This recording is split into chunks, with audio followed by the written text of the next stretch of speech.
Assalamualaikum warahmatullahi wabarakatuh. Selamat datang teman-teman di video kita kali ini. Pada video ini, kami akan membahas tentang Daulah Mughal yang tepatnya berada di India. Kita pasti tidak asing lagi dengan kerajaan Mughal. Ya, kerajaan ini banyak menyimpan sejuta memori bersejarah di mana terdapat bangunan yang menjadi salah satu destinasi warisan atau keajaiban dunia, yaitu Taj Mahal. Taj Mahal sendiri dibangun oleh raja yang sangat terkenal akan kekuasaannya di daerah India dan sekitarnya. Lewat kisah dan perjuangan yang panjang, maka terbentuklah bangunan yang megah dan mewah ini.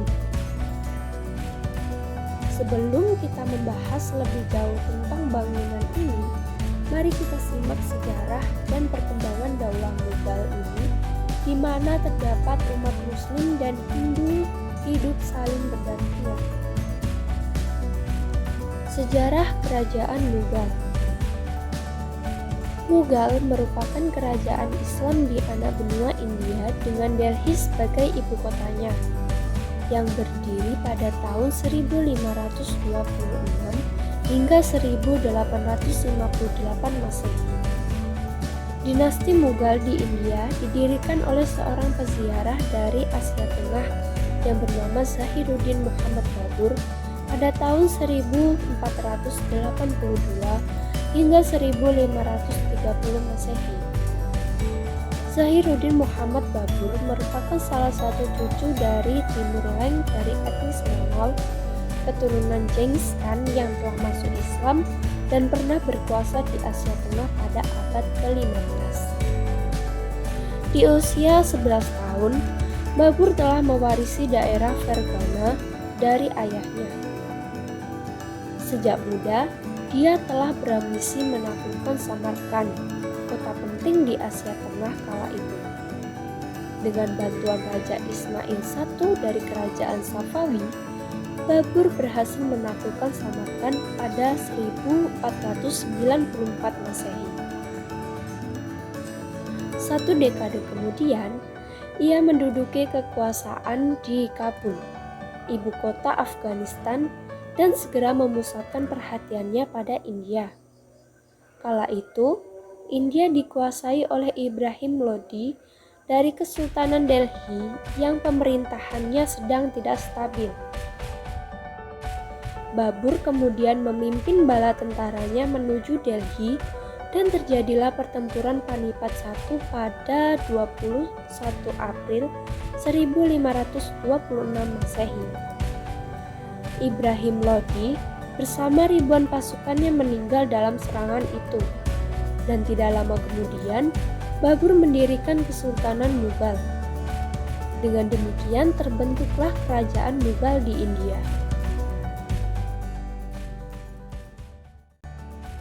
Deretan raja-raja yang memerintah dinasti Mughal yaitu 1. Zahiruddin Muhammad atau Babur, 2. Nasiruddin Muhammad atau Humayun, 3. Jalaluddin Muhammad atau Akbar-i-Azam, 4. Nuruddin Muhammad Salim atau Jahangir, 5. Sahabuddin Muhammad Khurram atau Shah Jahan, 6. Muhyiddin Muhammad atau Alamgir atau Aurangzeb, 7. Muhammad Muazzam atau Bahadur Shah Alam, 8.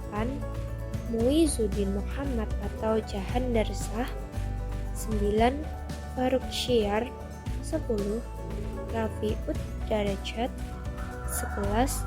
Rafi'ud Daulah atau Shah Jahan II, 12.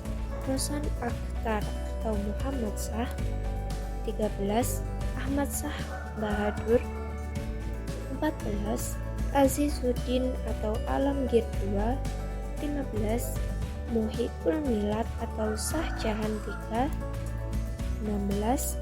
Ali Gauhar atau Shah Alam II, 17. Hidar Bakat atau Jahan Shah IV, 18.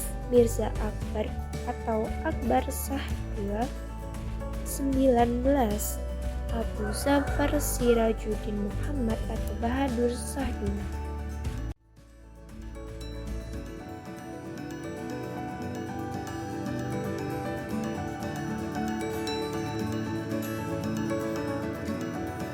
Raja-raja yang terkenal karena membawa dinasti Mughal menuju puncak kejayaannya yaitu yang pertama adalah Zahiruddin Muhammad atau dikenal sebagai Babur yang memerintah pada tahun 1526 hingga 1530 Masehi.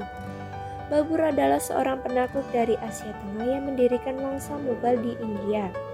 Ia merupakan keturunan langsung Timur Leng melalui sang ayah dan juga keturunan Genghis Khan dari keluarga ibunya.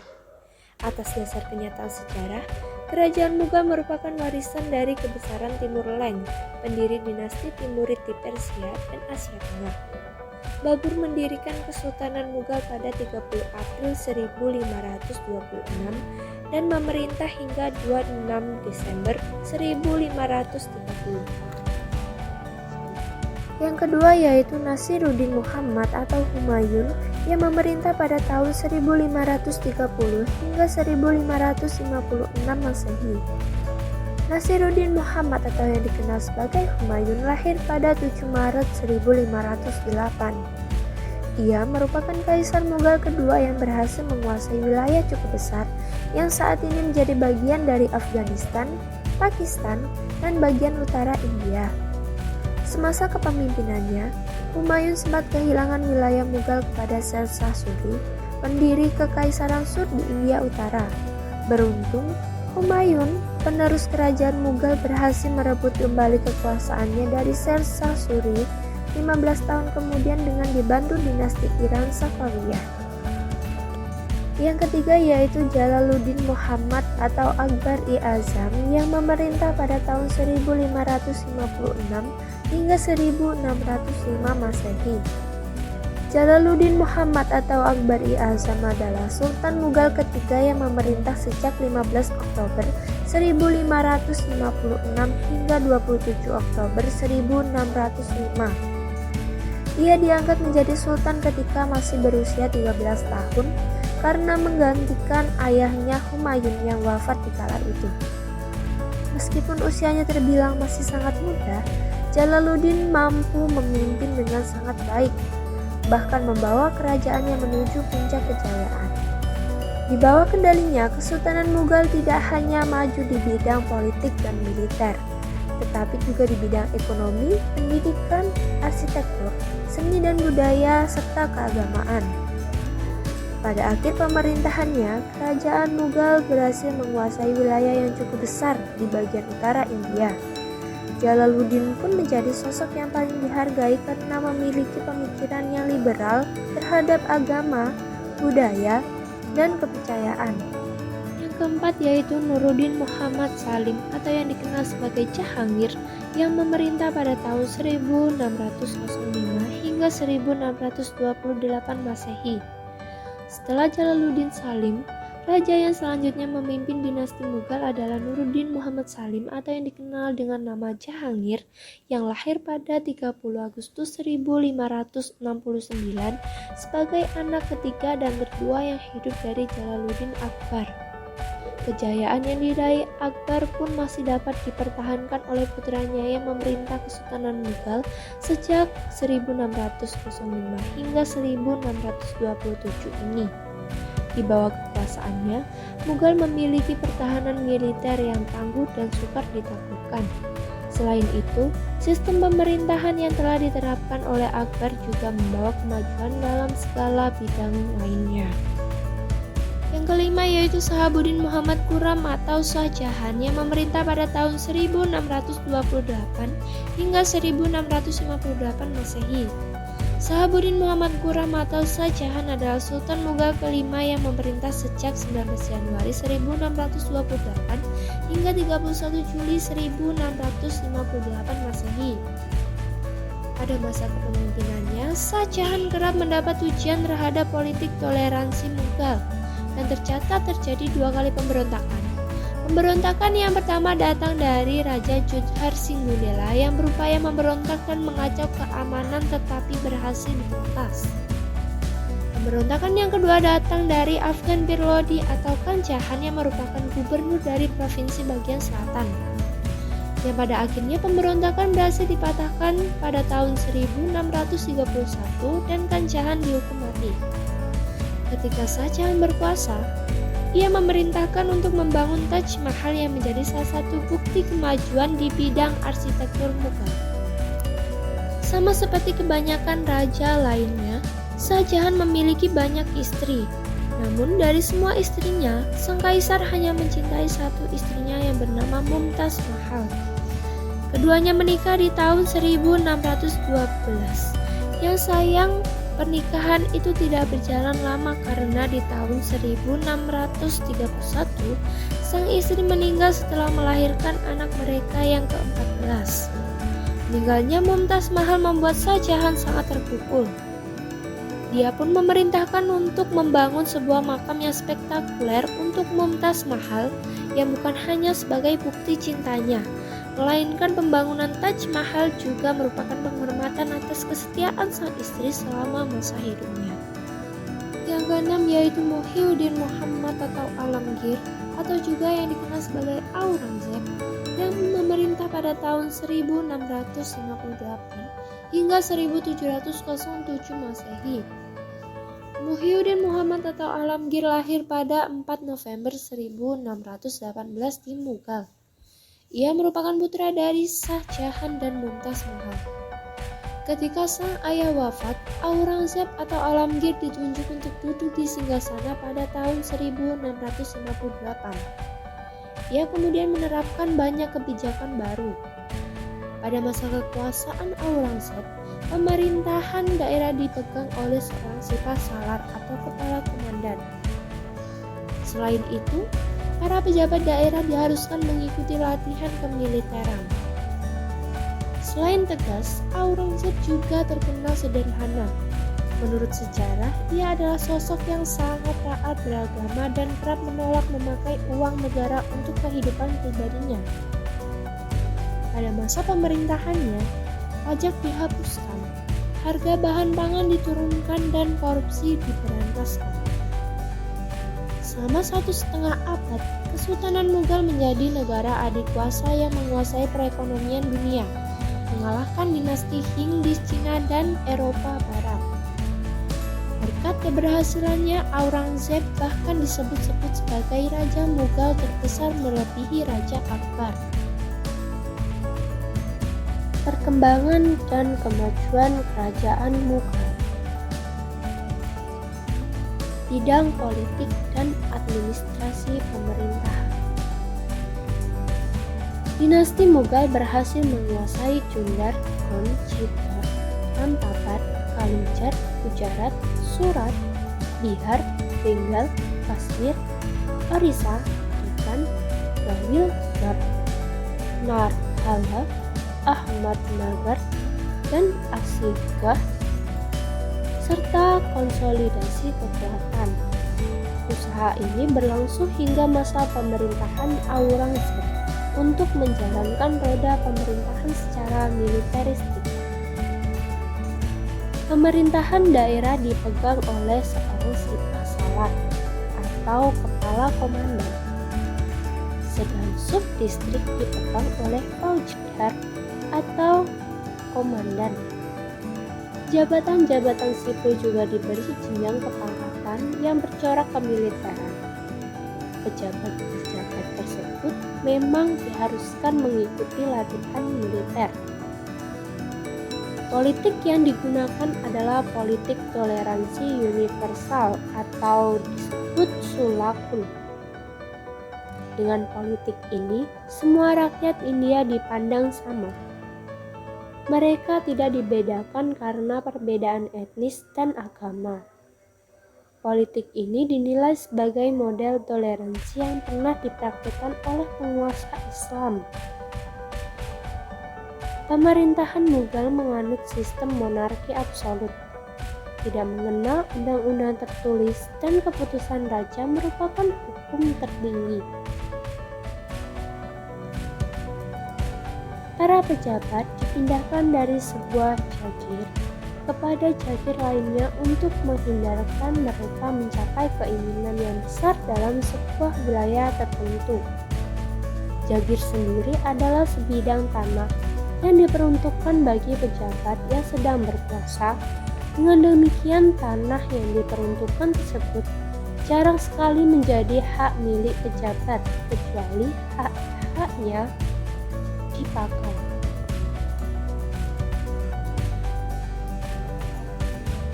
Wilayah imperium juga dibagi menjadi sejumlah provinsi atau subah dan distrik yang dikelola oleh seorang yang dipimpin oleh pejabat pemerintah pusat untuk mengamankan, mengumpulkan pajak, dan untuk mencegah penyalahgunaan oleh kaum petani. Subah dibagi menjadi sarkar. Sarkar dibagi menjadi parganas. Ada 12 subah asli yang dibuat sebagai hasil reformasi administrasi oleh Akbar. Ke-12 subah tersebut diantaranya yaitu Bihar Subah, Malla Subah, Gujarat Subah, Allahabad Subah, Multan Subah, Kabul Subah, Lahore Subah, Delhi Subah, Agra Subah, Ajmer Subah, Awadh Subah, dan Benggala Subah. Bidang ekonomi. Dalam bidang ekonomi, Kerajaan Mughal dapat mengembangkan program pertanian.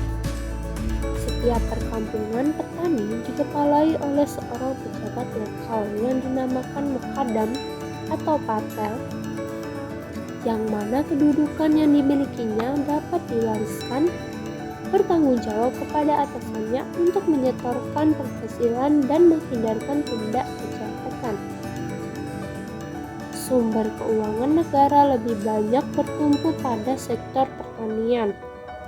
Di sektor pertanian ini, komunikasi antara pemerintah dengan petani diatur dengan baik sekali. Pengaturan itu didasarkan atas lahan pertanian. Selain untuk kebutuhan dalam negeri, hasil pertanian itu diekspor ke Eropa, Afrika, Arabia, dan Asia Tenggara bersamaan dengan hasil kerajinan. Hasil pertanian Mughal yang terpenting saat itu adalah biji-bijian, padi, kacang, tebu, sayur-sayuran, rempah-rempah, tembakau, kapas, nila, dan bahan-bahan celupan seperti pakaian tenun dan kain tipis bahan gordin yang banyak diproduksi di Bengal dan Gujarat.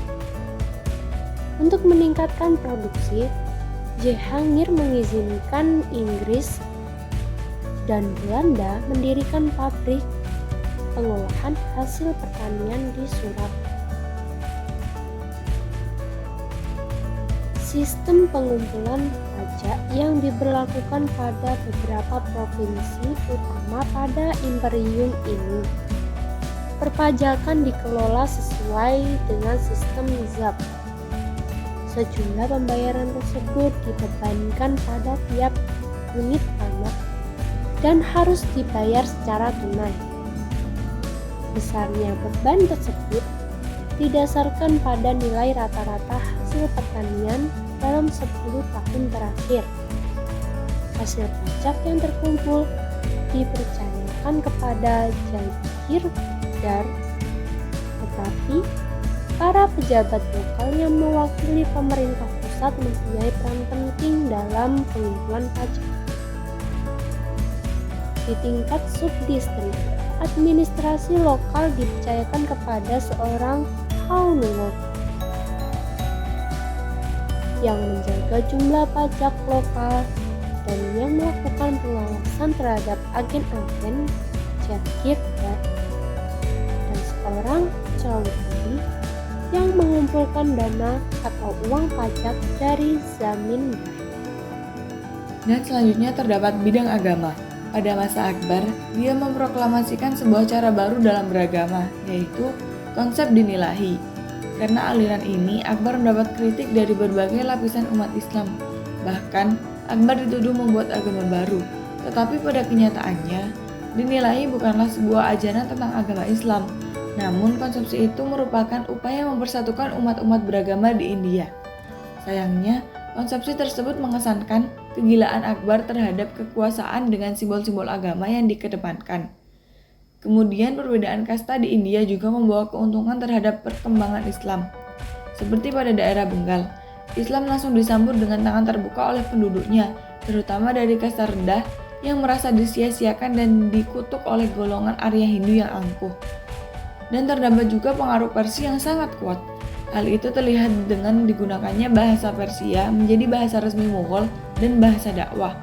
Oleh sebab itu, percampuran budaya Persia dengan budaya Islam dan India melahirkan budaya Islam India yang dikembangkan oleh dinasti Mughal. Yang keempat, terdapat bidang seni dan arsitektur. Munculnya beberapa karya sastra tinggi seperti Padmavat yang mengandung pesan kebajikan manusia. Juga ada Abu Fat menuliskan Akbarnameh dan Aini Akbari yang berisi sejarah Mughal dan kepemimpinannya. Raja-raja Mughal seperti Babur, Jahangir juga merupakan sastrawan besar. Kerajaan Mughal termasuk sukses dalam bidang arsitektur. Banyak sekali bangunan-bangunan indah dan kokoh yang dibangun dengan arsitektur yang mengagumkan pada masa pemerintahan kerajaan Mughal. Taj Mahal di Agra merupakan puncak karya arsitektur pada masanya, diikuti oleh Istana Fatehpur Sikri peninggalan Akbar dan Masjid Raya Delhi di Lahore, dan juga makam-makam raja yang sangat mengagumkan. Yang kelima atau yang terakhir merupakan bidang pendidikan. Lembaga pendidikan pada masa dinasti Mughal dibagi menjadi 3 jenjang, yaitu yang pertama, pendidikan dasar yang dilaksanakan di masjid atau disebut juga maktab. Bidang ilmu yang dipelajari adalah pendidikan agama. Semua masjid selalu mempunyai sekolah tingkat dasar pada saat itu. Yang kedua, terdapat pendidikan lanjutan atau madrasah. Bidang ilmu yang dipelajari adalah pendidikan moral. Hal ini merupakan sebuah perhatian sejumlah penguasa Mughal terhadap pembinaan agama dengan membangun sejumlah masjid, sehingga bermanfaat bagi pengembangan pendidikan Islam dan ajaran Islam di kalangan masyarakat. Sementara itu, untuk memenuhi kebutuhan pendidikan bagi orang-orang kaya, pihak kerajaan juga telah menyediakan madrasah-madrasah khusus atau tingkat pendidikan khusus bagi orang kaya. Pendidikan atau sekolah khusus ini juga disediakan bagi orang Hindu yang disebut juga Pathshala. Namun demikian, di samping sekolah khusus bagi kelompok agama tertentu, pihak kerajaan juga menyiapkan sekolah tempat anak-anak Muslim dan Hindu belajar bersama. Yang ketiga merupakan pendidikan tinggi atau universitas. Bidang ilmu yang dipelajari adalah ilmu profesi. Maharaja-maharaja dan para bangsawan mendorong pendidikan dengan menghadiahkan tanah dan uang terhadap masjid-masjid dan takiah-takiah dan kepada para wali dan juga ulama-ulama. Dalam perkembangannya, Masjid Raya telah berkembang menjadi sebuah universitas. Universitas untuk kekhususan ilmu seperti ilmu tafsir dan hadis, fikih berbagai mazhab, ilmu kedokteran dan falsafah, ilmu pasti, ilmu mustik, dan ilmu eksak lainnya. Pada masa Shah Jahan, ia mendirikan perguruan tinggi di Delhi. Selain Shah Jahan, Aurangzeb atau Alamgir juga mendirikan pusat pendidikan di Lucknow, sehingga banyak ilmuwan yang belajar di India. Beliau juga menganugerahkan sejumlah besar tanah dan uang untuk pembangunan pusat pengajaran di Lucknow, sehingga Alamgir dikenal sebagai lelaki yang soleh, adil, energik, yang menjadi teladan kerajaan Islam. Hidupnya ditandai kesederhanaan dan tenaga yang tak terbatas. Dialah yang paling terpelajar di antara semua penguasa Mughal. Bidang pendidikan memperoleh perhatian yang cukup besar. Untuk keperluan ini, pihak kerajaan mendorong untuk menjadikan masjid selain untuk menjadi tempat ibadah, juga sebagai tempat belajar agama bagi masyarakat. Di masjid memang telah disediakan ulama yang akan memberikan pengajaran berbagai cabang ilmu agama. Bahkan, di masjid juga telah disediakan ruangan khusus bagi para pelajar yang ingin tinggal di masjid selama mengikuti pendidikan. Karena itu, hampir setiap masjid merupakan pengembang ilmu-ilmu agama tertentu dengan guru-guru spesialis. Selain tingkat pendidikan yang telah disebutkan, juga terdapat perpustakaan. Pihak kerajaan juga menyediakan perpustakaan yang bisa dimanfaatkan oleh siapa saja. Raja Akbar dikenal sebagai raja yang gemar membaca dan mengoleksi buku. Pada masa Akbar, juga banyak buku-buku terjemahan yang diterbitkan. Di antaranya, kisah Mahabharata dan Ramayana yang dibuat oleh Badayuni dan kitab Injil yang diterjemahkan ke dalam bahasa Persia. Bahkan, Akbar juga mengizinkan anaknya, yaitu Murad, untuk belajar ilmu pengetahuan kepada pendeta Katolik. Selain Akbar, terdapat raja lainnya yaitu Jahangir, yang dikenal sebagai raja pelindung para ilmuwan. Ia juga menuliskan biografinya sendiri dengan judul Nuz-i Jahangiri. Berbagai kegiatan tulis-menulis dalam masalah agama, sejarah, maupun syair ikut melengkapi koleksi perpustakaan kerajaan sekaligus penyebaran ilmu pengetahuan, sehingga banyak dijumpai perpustakaan yang ada di berbagai wilayah pada dinasti Mughal. Pada tahun 1641, terdapat sebuah perpustakaan di Agra yang memiliki koleksi 20.000 buku. Oleh karena itu, semangat dan perkembangan agama Islam yang telah berkembang di kalangan kerajaan maupun masyarakat pada umumnya sebetulnya bersamaan dengan tumbuhnya lembaga-lembaga keagamaan, pendidikan, dan juga ilmu pengetahuan. Pada masa dinasti Mughal juga muncul buku Mausu'at, yaitu buku kumpulan berbagai ilmu dan masalah seperti ensiklopedia.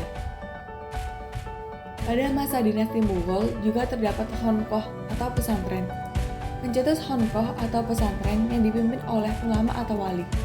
Khanqah pada era ini merupakan pusat studi Islam yang dinilai baik. Di Khanqah diajarkan berbagai ilmu pengetahuan seperti matematika, mantik atau logika, filsafat, tafsir Al-Quran, hadis, fikih, sejarah, dan ilmu pengetahuan lainnya. Bahasa Persia pada masa itu merupakan bahasa pengantar dalam kegiatan pendidikan dan pengajaran agama Islam.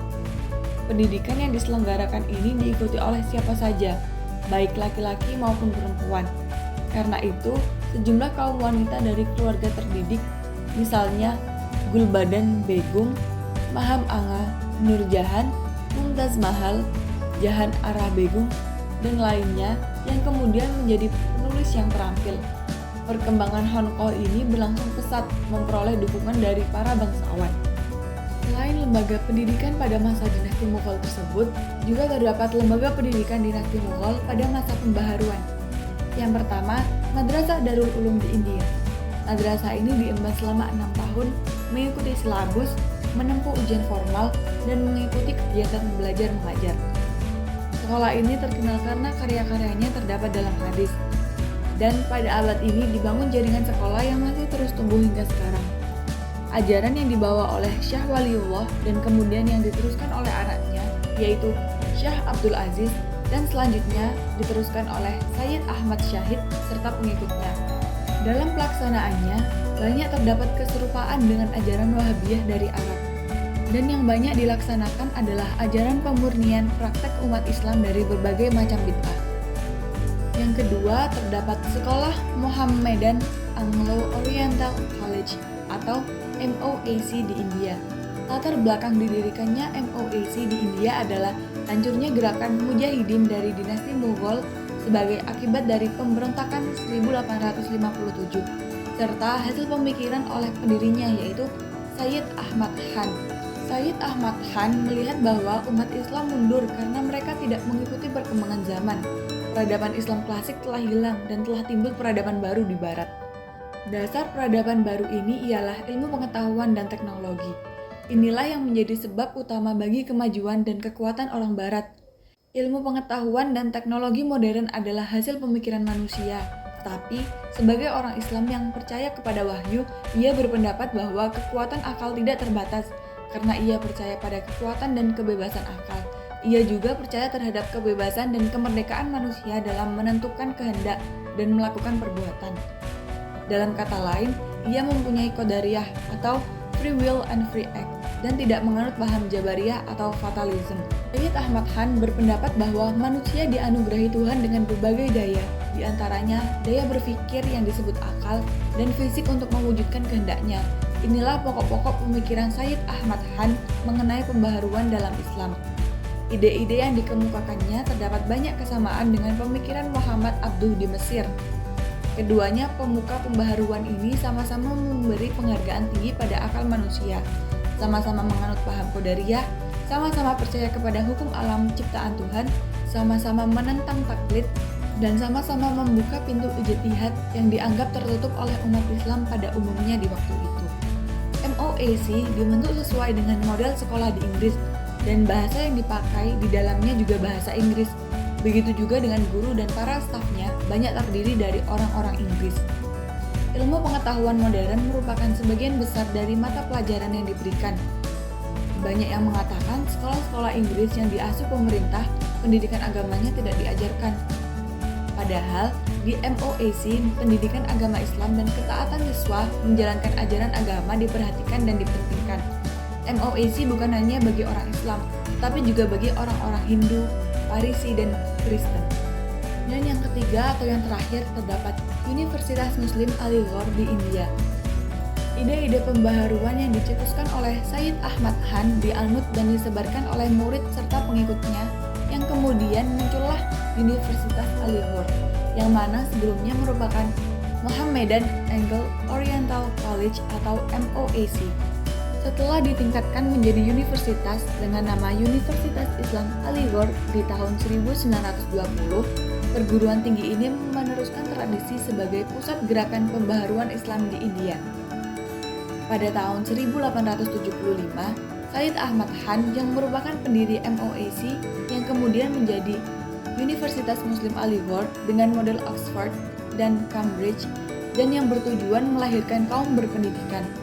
Dia bertujuan menunjukkan keselarasan fundamental antara wahyu Al-Quran dan sains modern dengan menyingkirkan Islam dari unsur-unsur yang bergantung pada ruang dan waktu tertentu serta hanya mempertahankan yang esensial saja.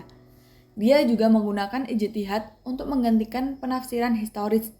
Kemajuan gerakan Aligarh atau Universitas Muslim Aligarh disebabkan oleh adanya mata pelajaran umum seperti ilmu alam, filsafat, humaniora, dan sebagainya. Kemajuan ilmu pengetahuan dan pendidikan Islam pada dinasti Mughal memang tidak segemilang pada masa Islam klasik. Hal ini didasari oleh beberapa alasan, yaitu metode berpikir yang digunakan dalam bidang teknologi adalah metode berpikir tradisional yang bertitik tolak bahwa segala sesuatu terjadi karena kehendak Tuhan dan bukan merupakan usaha manusia. Metode ini menyebabkan umat Islam tidak kreatif dan mudah menyerah pada keadaan. Yang kedua, karena tidak ada lagi kebebasan berpikir yang menyebabkan lahirnya berbagai temuan. Setiap orang pada masa itu cukup mengikuti pemikiran yang telah ada, sehingga tidak menimbulkan temuan baru. Mereka telah memiliki keadaan yang tenang, walau tidak ada kemajuan. Yang ketiga, karena sarana dan prasarana yang diperlukan untuk mengembangkan ilmu pengetahuan sudah banyak yang hancur. Yang keempat, karena Islam pada masa 3 kerajaan besar dipegang oleh bangsa Turki dan Mughal, yang mana mereka lebih dikenal sebagai bangsa yang suka berperang daripada bangsa yang berpikir dan mengembangkan ilmu pengetahuan. Yang terakhir, karena wilayah kekuasaan Islam tidak ada lagi berada di wilayah Arab dan tidak pula dikuasai oleh bangsa Arab. Pada kerajaan Persia menggunakan bahasa Persia, di Turki menggunakan bahasa Turki, dan di India menggunakan bahasa Urdu. Akibatnya, bahasa Arab yang merupakan bahasa persatuan dan bahasa ilmiah pada sebelumnya tidak berkembang lagi, bahkan menurun. Dan setelah melewati banyak cobaan dan rintangan, akhirnya dinasti Mughal mencapai titik-titik pada puncak kejayaannya yang disebabkan oleh beberapa hal. Di antaranya, kerajaan Mughal memiliki pemerintahan dan raja yang kuat. Terletak di antara 2 kerajaan besar Islam, yaitu Turki Utsmani dan Persia Safawi. Prajurit Mughal dikenal sebagai prajurit yang tangguh dan memiliki patriotisme yang tinggi. Sultan yang memerintah sangat mencintai ilmu dan pengetahuan. Berada di jalur perdagangan Asia, Timur Tengah, dan juga Eropa. Puncak kejayaan. Kesultanan Mughal mencapai puncak kejayaannya pada masa pemerintahan Akbar, yaitu pada tahun 1556 sampai 1605 Masehi. Di bawah kendali Akbar, kesultanan ini tidak hanya maju di bidang politik dan militer, tetapi juga di bidang ekonomi, pendidikan, seni dan arsitektur, budaya, serta keagamaannya.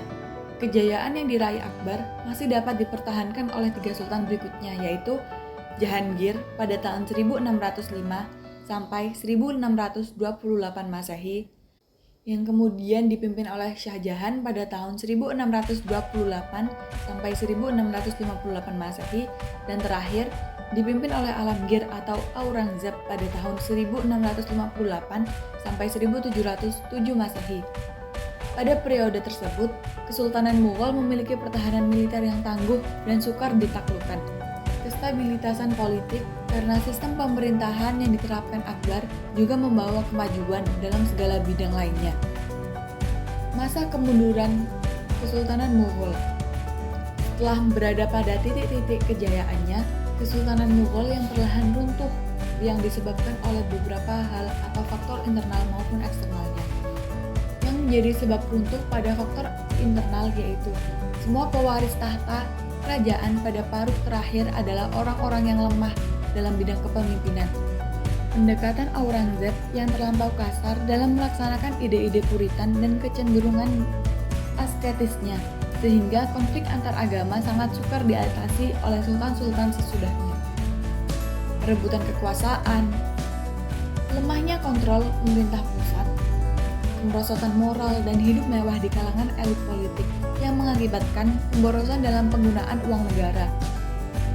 Dan yang menjadi faktor eksternal yaitu terjadi stagnasi dalam pembinaan kekuasaan militer sehingga operasi militer Inggris di wilayah-wilayah pantai tidak dapat segera dipantau oleh kekuatan maritim Mughal. Begitu juga kekuatan pasukan darat. Bahkan, mereka kurang terampil dalam mengoperasikan persenjataan buatan Mughal sendiri. Terdapat serangan dari berbagai negara, muncul golongan anti-Islam dari masyarakat Hindu, dan terjadi pemberontakan di mana-mana. Peninggalan-peninggalan pada masa dinasti Mughal. Banyak terdapat peninggalan pada masa dinasti Mughal, yaitu Benteng Agra. Benteng Agra atau Agra Fort terbentuk seluas 94 hektar, terletak sejajar dengan Sungai Yamuna dan 2 km barat laut dari Taj Mahal, tepatnya di kota Agra, Uttar Pradesh, India Utara. Benteng Agra sudah ada sejak masa Sikarwar Rajarput. Namun setelah jatuh ke tangan dinasti Mughal, Akbar melakukan renovasi besar-besaran pada benteng ini. Butuh lebih dari 4.000 pekerja dan 8 tahun masa penyelesaiannya.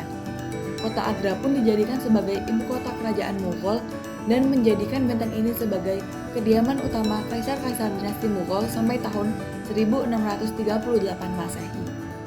Yang kedua terdapat Istana Jahangir. Istana Jahangir atau Jahangir Mahal merupakan istana milik Pangeran Salim, putra dari Jalaluddin Muhammad Akbar, dengan Maryam Uz-Zaman, atau yang lebih kita kenal dengan sebutan Ratu Joda. Istana ini terletak di Paryatan Bhawan, Oracha, Madhya Pradesh, India. Jahangir sendiri diambil dari nama Pangeran Salim ketika ia dewasa. Yang ketiga terdapat Benteng Merah. Benteng Merah atau Red Fort merupakan kediaman utama dari kaisar dari dinasti Mughal selama hampir 200 tahun sampai tahun 1856. Kaisar Shah Jahan menugaskan pembangunan Benteng Merah pada 12 Mei 1639 Masehi, ketika ia memutuskan untuk memindahkan ibu kotanya dari kota Agra ke kota Delhi. Yang keempat terdapat Taj Mahal. Nama Taj Mahal mungkin sudah tidak asing lagi bagi telinga masyarakat Indonesia. Sebenarnya, Agra India ini adalah makam dari Mumtaz Mahal, istri kesayangan Shah Jahan, dibangun dari tahun 1632 sampai 1653 Masehi. Taj Mahal dianggap sebagai contoh terbaik arsitektur Mughal dan simbol sejarah kekayaan India. Selanjutnya terdapat Makam Akbar. Makam Kaisar Akbar ini dibangun pada tahun 1604 sampai 1613 dan seluas 1.900 hektar di Sikandra, pinggiran Agra, Uttar Pradesh, India. Walaupun konstruksi makam itu diselesaikan oleh putranya, yaitu Pangeran Salim pada tahun 1605 sampai 1613, tetapi Jalaluddin Muhammad Akbar lah yang memilih lokasi pemakamannya. Selanjutnya terdapat Diwan-i-Khas. Diwan-i-Khas atau juga dikenal sebagai Shah Mahal sebenarnya adalah bagian dari Benteng Merah. Bangunan ini berfungsi sebagai tempat Kaisar Mughal menerima tamu negara. Pada awalnya, langit-langit Diwan-i-Khas dilapisi emas dan perak, namun dibongkar karena krisis keuangan berturut-turut yang dialami oleh kerajaan. Bulan Darwaza. Bulan Darwaza berarti gerbang kemenangan. Bangunan ini dibangun pada tahun 1601 Masehi oleh Akbar untuk memperingati kemenangannya atas Gujarat. Bulan Darwaza merupakan pintu masuk utama ke istana Fatehpur Sikri. Selanjutnya terdapat Panch Mahal. Panch Mahal adalah istana dari Fatehpur Sikri, Uttar Pradesh, India. Panch Mahal juga dikenal sebagai Badgir, yang berarti menara penangkap angin. Bangunan ini dibangun oleh Akbar dan berdiri dekat dengan zenana atau harem dan digunakan untuk hiburan dan relaksasi di mana para wanita kerajaan duduk sembari menikmati angin dan pemandangan Fatehpur Sikri dan kota-kota di dekatnya. Selanjutnya terdapat Jama Masjid. Jama Masjid adalah salah satu masjid terbesar di India. Masjid ini dibangun oleh Kaisar Mughal yaitu Shah Jahan antara tahun 1644 dan 1656. Masjid ini menjadi masjid kerajaan para kaisar sampai akhir periode Mughal. Masjid ini juga salah satu masjid terbesar di India. Yang terakhir terdapat Makam Humayun. Makam Humayun atau Maqbarah-e-Humayun adalah makam dari Kaisar Mughal Humayun yang terletak di Delhi, India. Humayun adalah ayah dari Jalaluddin Muhammad Akbar. Istri Perdana Humayun, Permaisuri Bega Begum yang memerintahkan pembangunan makam ini. Makam Humayun adalah makam taman pertama yang ada di India. Mungkin itu saja yang bisa kami sampaikan dalam video tentang kerajaan Mughal ini. Kurang lebihnya mohon maaf. Semoga terdapat manfaat yang bisa diambil bagi kita semua. Jangan lupa like, comment, and subscribe bagi yang belum. Akhirul kalam, wabillahi taufiq wal hidayah. Wassalamualaikum warahmatullahi wabarakatuh.